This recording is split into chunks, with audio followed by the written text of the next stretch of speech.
What if the person the world calls the weakest ends up being the one destiny chooses for something extraordinary? Cora Murphy asked herself this question every morning, though she never said it aloud.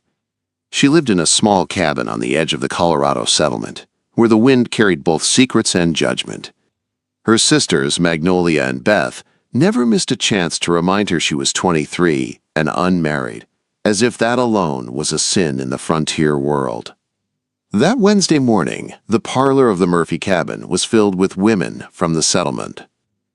Quilts lay folded on chairs, the stove burned low, and sunlight came through the lace curtains like quiet gold. Cora stood by the wall, wearing her simple cotton dress, hands clasped in front of her, trying to disappear. She wished she could be anywhere else. Magnolia, wearing her blue dress and her practiced smile, spoke loud enough for the whole room. "Some women wait too long," she said. "And then no one wants them." The ladies laughed softly. Cora pretended she didn't hear, her lips tightening as she kept her eyes on the braided rug. She wasn't weak. She was simply tired. "Hello, my dear friend. This is Jasper Ashwood, your narrator of Mountain Tales. Before we start, make sure you subscribe and drop a comment below telling me where you're tuning in from. A big hug to you all, and I hope you enjoy the story." As the afternoon sun warmed the cabin, Beth held up a newspaper clipping and giggled. "Look, Magnolia, here's another wedding announcement. At this point, even the widowers marry before Cora does." The room erupted with more laughter. Cora felt her throat tighten. She didn't cry. She never cried in front of them. Instead, she excused herself with a small bow and stepped outside. The air felt different there, cold, honest, and wide. She walked slowly to the small garden shed behind the cabin. Inside, between hanging herbs and stacked firewood, she finally let herself breathe. She rested her hands on the wooden table, steadying her shaking fingers. Why was she the only one always mocked? Why did her own mother stay silent? Cora closed her eyes. In her mind, she pictured a place far away where people spoke kindly and no one used love as a weapon. When she stepped back out, the sun was lower, turning the sky pink and gold. The settlement looked peaceful from a distance, but she knew how quickly peace could turn into whispers. That evening, the Murphy family received an invitation to a barn gathering in Pine Ridge. Magnolia and Beth were excited. Their mother said it would be a perfect chance for them to be noticed by eligible bachelors. She didn't mention Cora, as if she wasn't part of the plan. But Cora went with them anyway, wearing her gray gingham dress with small embroidery she had done herself. She tied her hair back in a low bun and wore her grandmother's locket, the only precious thing she owned. The barn was full of lanterns, music, and chatter. Couples danced on the wooden floor, while people gathered near tables of pies and warm cider. Magnolia and Beth floated around the barn like brightly colored birds, fluttering near every group of men. Cora stayed near the quilt displays, where no one paid much attention. She ran her fingers lightly over a stitched pattern that showed a lonely cabin under the moon. Something about the scene soothed her. Sadness stitched gently into cloth was easier to face than cruelty spoken aloud. Then the barn doors opened wider as a tall figure stepped inside. Jeremiah Beaumont. The Mountain Man. Everyone knew his name. He was wealthy, respected, and carried a quiet strength that made people stop talking when he passed. His black coat, gray vest, and steady posture set him apart from the rest of the crowd. But it was his silence that made him most mysterious. As he scanned the barn, his eyes fell on Cora. Not Magnolia, not Beth, Cora. Something in her stillness pulled him in, the way a soft light draws a weary traveler.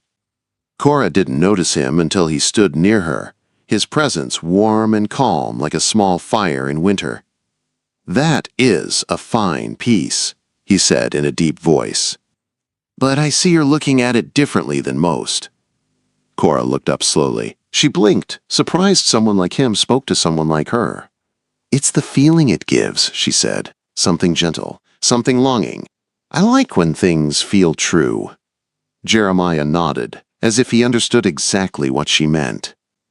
"Truth is rare at gatherings like this." From across the barn, Magnolia froze. Beth's jaw dropped. "Is she speaking to him?" Magnolia hissed. There was no hatred larger than the hatred of someone who thinks something belongs to them. Cora felt her heart beat faster as Jeremiah stepped closer. "Would you let me walk with you a moment?" he asked softly. Every instinct told her this was dangerous. People would talk. Her sisters would burn with jealousy. Her mother would scold her. But inside her chest, a small spark she thought long dead flickered alive. "Yes," she whispered. They walked near the open canvas flaps where cool air touched their faces. They talked of books, quiet moments, and why silence sometimes tells more truth than words. For the first time in years, Cora felt seen. When she returned to her family, dozens of eyes followed her. Magnolia looked ready to explode. Beth turned pale. Their mother's expression was unreadable. But Jeremiah Beaumont watched her with a look that didn't belong to a stranger. It belonged to a beginning. Cora didn't know it yet, but that night was the moment everything in her life began to change. How does a single quiet moment turn into a storm that changes a woman's entire life? The morning after the Pine Ridge gathering arrived with a cold fog that wrapped the Murphy cabin like a warning. Cora woke early, her thoughts still tangled with the memory of the mountain man's calm eyes. She told herself it was nothing. A short walk, a simple talk, nothing more. But fate does not whisper unless it plans to shout. Just after breakfast, a neighbor girl arrived breathless at the Murphy doorstep. In her hand was a sealed envelope. "For Mrs. Murphy," she said, "delivered by a rider from the high country." Magnolia rushed forward, convinced the letter was meant for her. Beth leaned close with a hopeful gasp. Their mother unfolded the paper slowly, her eyes scanning the signature. The room grew still. "It is from Jeremiah Beaumont," she said. Magnolia clapped her hands. "I knew it. I absolutely knew it. He wants to court me. He must have been watching me at the gathering." Beth crossed her arms. "No, Magnolia. He spoke to me last spring. Of course he noticed me yesterday." Cora remained silent near the window, her fingers tightening around her apron. She didn't even look at her sisters. She didn't dare hope anything absurd. Their mother read aloud. "He requests permission to visit this afternoon to continue a conversation he began last night." Magnolia gasped loudly. Beth squealed. Cora's heart dropped. She barely heard anything as the parlor burst into frantic preparation. Cushions were shaken, lanterns polished. The sisters changed their dresses twice. Their mother coached them on posture and polite conversation. And then, at her mother's direction, Cora was told to wear something simple, nothing distracting. She obeyed quietly, choosing a pearl-colored dress with clean lines. She pulled her hair into a neat bun and stood near the hallway, her heart uneasy. When the black wagon finally stopped outside the cabin, the entire house fell silent. Jeremiah Beaumont entered with calm steps, dressed in a dark wool coat, his expression unreadable but respectful. Magnolia nearly tripped rushing forward. Beth fluttered behind her like a nervous bird. But Jeremiah didn't look at them. He greeted Mrs. Murphy, listened politely to Magnolia's chatter, endured Beth's forced charm, and then spoke with steady voice that cut through the parlor air. "Mrs. Murphy," he said, "may I take a short walk with Miss Cora?" Magnolia froze. Beth dropped her fan. Their mother's lips parted in shock. Cora felt everything inside her stop. Jeremiah didn't wait for approval. He simply extended his hand slightly toward Cora, enough for her to understand the request was real.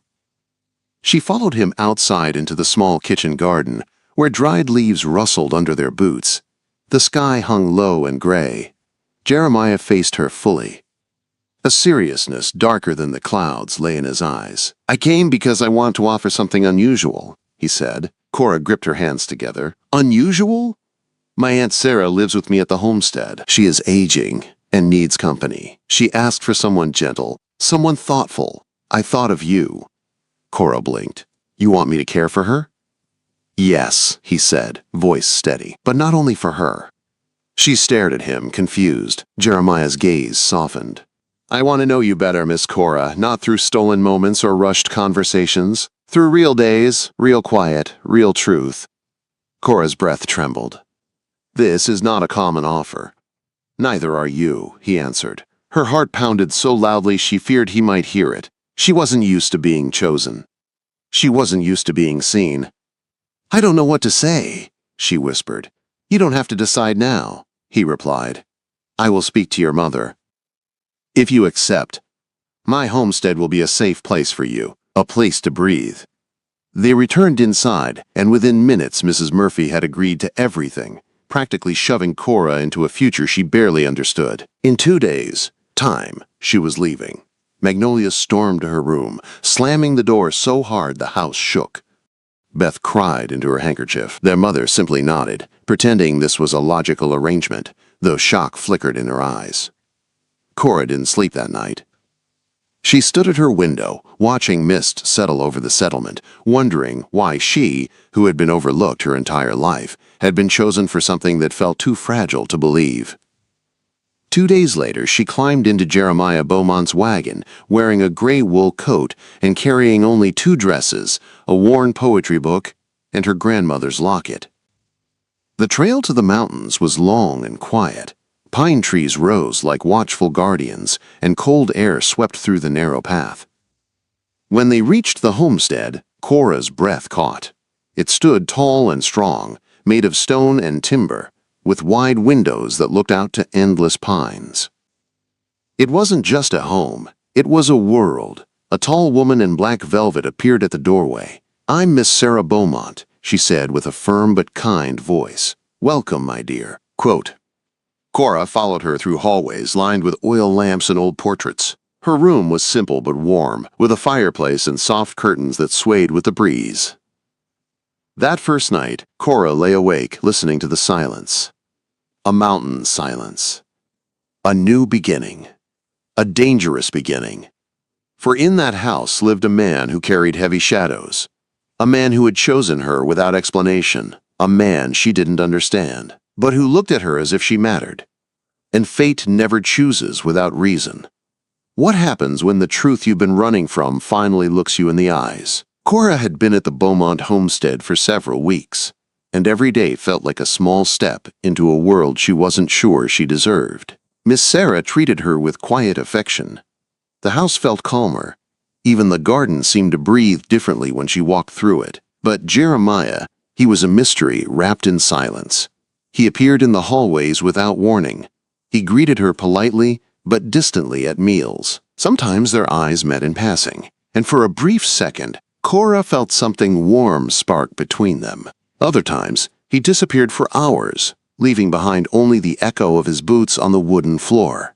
Still, she felt him watching her, quietly, respectfully, painfully. One gray afternoon, rain slid down the workshop windows like thin threads of silver. Miss Sarah handed Cora a small iron key. "There's a study in the far corridor," she said. "Books no one has opened in years. Go look. Perhaps you'll find something that belongs to you." Cora went. The study smelled of pine and dust. Shelves reached the ceiling, full of journals and maps. A desk sat untouched, a thin layer of dust covering its surface. She ran her fingers over the spines of old books: frontier medicine, mountain trails, survival guides, poetry. Then she noticed a cedar cabinet whose door wasn't fully closed. Curiosity tugged at her. Inside, covered by a linen cloth, was a portrait. She lifted the cloth gently, and her breath stopped. A young woman stared back at her. Dark hair pinned carefully, deep eyes full of hidden sadness. A navy dress with lace at the collar. A pearl choker around her neck. Behind her, faint and blurred, stood the outline of a man with his back turned. Cora didn't need to ask. This was Jeremiah's late wife. A heavy ache settled in her chest. Not jealousy, grief. Someone else's grief she suddenly felt as if it were her own. "I didn't think anyone would find that." The deep voice behind her made her turn slowly. Jeremiah stood in the doorway, rainwater still clinging to his coat, his expression unreadable. Cora didn't step back. She didn't apologize. "I didn't mean to intrude," she said softly.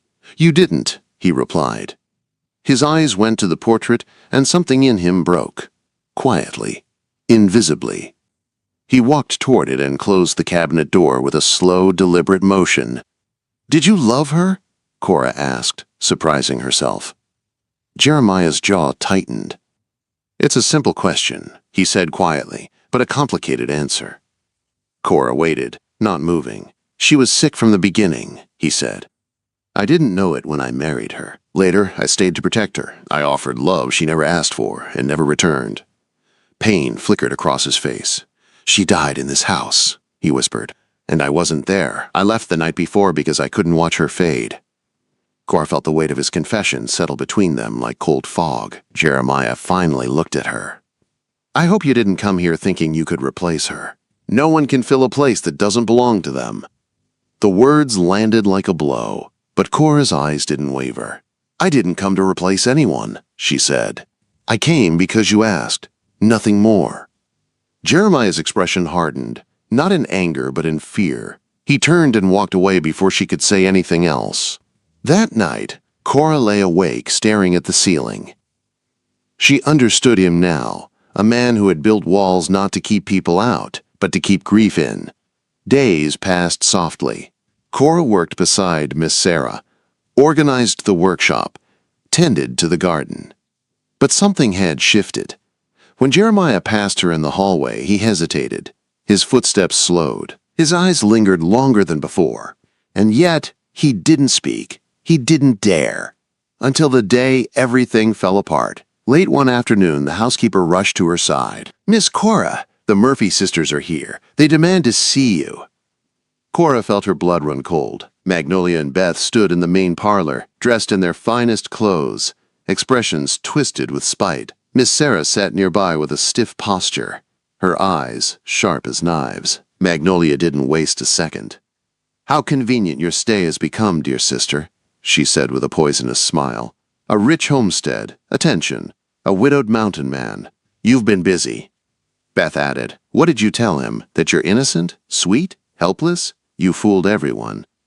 I fooled no one, Cora said quietly. Magnolia stepped closer. You think he chose you? You, the invisible one? The girl who hides in corners? Cora didn't flinch. Miss Sarah rose. I will not allow this in my home. Magnolia ignored her. Tell us, Cora, she said sharply. Did you use tears? Silence? Pathetic acts? How did you manage to trick him? Quote.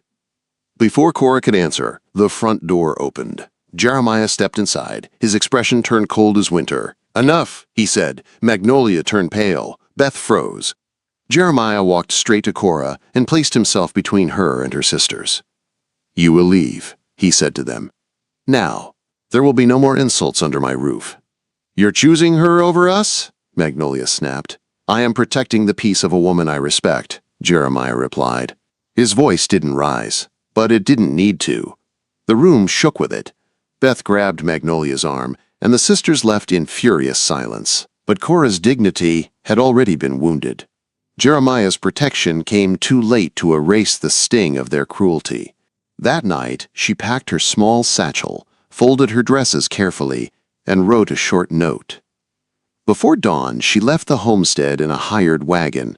She didn't wake Miss Sarah. She didn't ask Jeremiah for anything. She left because she finally understood something important. She couldn't stay where she was constantly fighting shadows she did not create. Back in the settlement, she found work teaching music to a wealthy family. She lived quietly, invisibly, building a life of her own. Until one morning, the parlor door opened, and Jeremiah Beaumont stood there, wind in his hair, regret in his eyes, heart in his hands. I need to speak with you, he said. You shouldn't be here, Cora whispered. I don't care, he replied. I came for the only woman who has mattered to me in years. He stepped closer. You left without warning, he said, like I meant nothing to you. I left for myself, she answered. Not for you. Jeremiah swallowed, his voice breaking slightly. I know I was unfair. I know I let the past speak for me, but I will not lose you to fear. Cora stared at him, her heart trembling. You don't see me as equal. You protect me. You admire me. But you still look at me from a wound, not from your heart. Jeremiah's eyes burned. Then he said the words she never expected. Cora Murphy, I want you to be my wife. Silence, heavy, fragile. Cora's breath shook, not from joy, not from fear, but from truth. And what happens, she asked, when your grief speaks louder than your love? When old wounds return, when you need me to fix what I did not break? Jeremiah stepped closer. I don't want you to fix anything, he said. I want to build something new with you. Her eyes filled, but her voice stayed firm. Then heal first, she whispered. Heal enough to love without fear. Jeremiah didn't argue, didn't beg. He bowed his head and left. Days passed quietly, until Miss Sarah arrived with a sealed letter. This, she told Cora, is the truth he didn't know how to say aloud. Cora opened it under lamplight, and Jeremiah's words cut straight through her heart. You were light before I understood you were saving me. If you never return, I'll understand. But if you ever think of me, think knowing this. I was yours, even in my silence. The next morning, Cora walked to the settlement park, hoping the fresh air would still her thoughts. When she rounded a bend, Jeremiah stood there. Rain dripping from his coat, hope shining in his eyes. He turned slowly, as if sensing her before seeing her. Cora, he breathed. She stepped toward him, her heart full and trembling. I read your letter. He moved closer, his voice shaking. Everything in it was true. And now? She whispered. Jeremiah reached out and gently touched her cheek, not claiming her, not taking her, just reaching. I see you, he said, not as a replacement, not as a shadow, as the woman I love. Cora placed her hands on his chest, feeling his heartbeat. And now, she whispered, I choose you. He pulled her into his arms under the gray sky and kissed her, a slow, sure kiss that felt like a promise sealed by the rain. A promise of a life rebuilt not on pain, but on truth. A promise between two souls who had finally stopped running. A promise that even the quietest woman, mocked and overlooked, could be the one destiny had saved for the strongest kind of love.